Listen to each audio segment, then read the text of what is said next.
One of us has to change.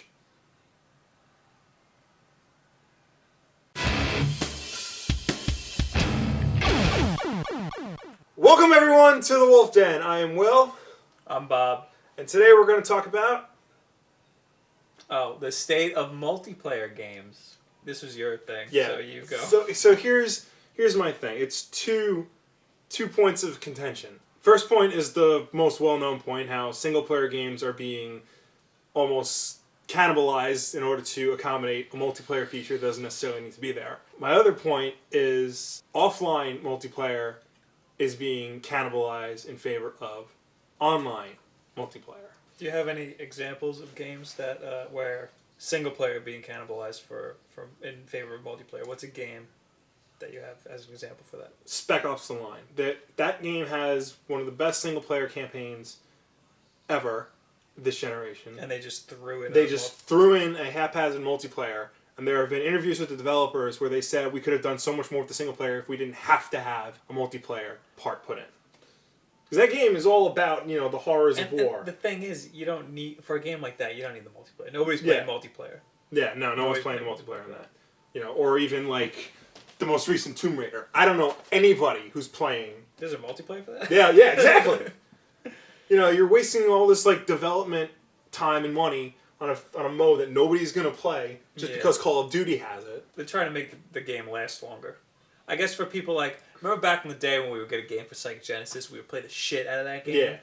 But they're trying to do that. They're trying to add as much features as they can. That's different because games back then were much harder than they are now. So games, playtime was artificially increased by its difficulty. Nowadays, with save states and, these games are generally easier to appeal to more people. Games are being completed much faster. So multiplayer is the easiest way to do it, but it's not necessarily the best way to do it. You look at a game like BioShock Infinite. They're coming out with DLC, single-player DLC. That may be the best way to go.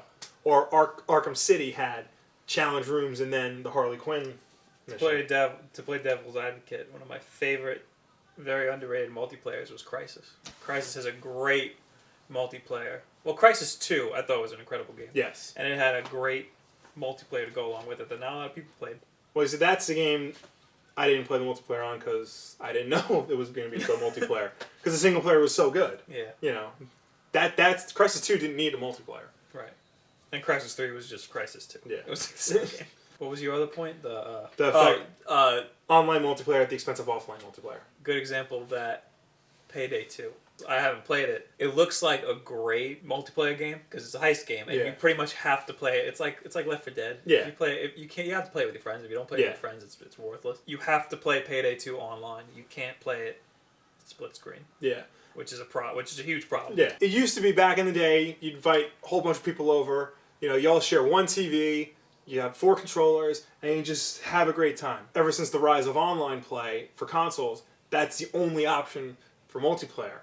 And there's just a big difference between playing with your friends in the same room versus playing with them, in different homes. If you don't have a headset, that completely changes the way you play. The big reason that nobody talks about why this is happening, how much is a game? $60. If I buy a game, bring it over, and have 3 of my friends come play it, how much money does the developer get from the sale of that game? I don't know, whatever cut they get out of the $60. But if it's online, and then my 3 friends have to buy their own copy. Yeah, exactly. I just feel like you can't have one without the other. If you're going to have multiplayer, you need to go all in with multiplayer. If you just focus on offline multiplayer like Nintendo, you're closing off a whole section of the market. If you're focusing on just online multiplayer, like pretty much everybody, you're closing off another section of the market. There are games that still do couch co-op, couch multiplayer. Call of Duty still does it. Halo still does it. Best thing about Call of Duty, you can play those, like me and you, can play on this console online against other people. Right. That's incredible. That's awesome. That's something more games should do. And another thing too, when servers go down, or because EA shuts down servers regularly. Yeah. So if I wanted to play Madden 02 multiplayer, they have to allow independent servers. Yeah. It's just this whole fear because as gaming is moving closer and closer to the online singularity, where everything's going to be online in the cloud. There's that constant fear that if a server goes down, then the game is lost forever. Or if it's just like, you don't need it. Like, most of these shooters, they're just Call of Duty clones. Their multiplayer is just Call of Duty clones. Right. Like, a good example was Medal of Honor. Oh, yeah. Remember that multiplayer? I didn't even bother with the multiplayer. I didn't even try. I tried to log on, but you need like an EA account and like 6 other accounts. I'm like, no. That game was not good to begin with. Yeah. And then the multiplayer was completely different. It was made by a completely different company. Yeah. Good games that had good multiplayers. Splinter Cell. Battlefield, obviously. Yeah. Well, Battlefield's interesting because Battlefield is the opposite. It's a game built for multiplayer, and then they shoehorned in a crappy single player. Yeah, well, I like the single player. I did not like the single player in Battlefield. Okay. So what's the point of this? I guess I didn't have one. I think the point basically is multiplayer isn't a bad thing, and it shouldn't be thought of as a bad thing. If it's going to be in the game, it needs to be treated as... It needs to be the first thing that's brought up in meetings along with, this is my idea for the single player campaign. The idea needs to be... This is single player, this is multiplayer, yeah, this is how we're going to make it. Yeah, and they need to be like basically weaved in together at the same time, and they need to mesh well. Or just don't make this the multiplayer. If you want it to be a single player game like Tomb Raider or Far Cry, just make the single player. Don't worry about the multiplayer. And if you're gonna put multiplayer in it, don't half-ass it. Give us options for multiplayer. Let us play it on the couch. Let us play it, in a LAN party. Let us play it online. You want people to have fun with the game. So let them have fun in the ways they want to have fun. And if you're playing multiplayer, if I have a friend over who's never played Battlefield before, and I'm like, hey, you want to play Battlefield? And then we play it, we have a good time, then he's going to go home and he's going to buy the game. Yeah, exactly. Thank you so much for tuning in. Like, share, subscribe, all that jazz. Check out my show where I talk about the gaming news, and check out my video where I talk about my opinion on things happening with comic books, because people still read those, right? No.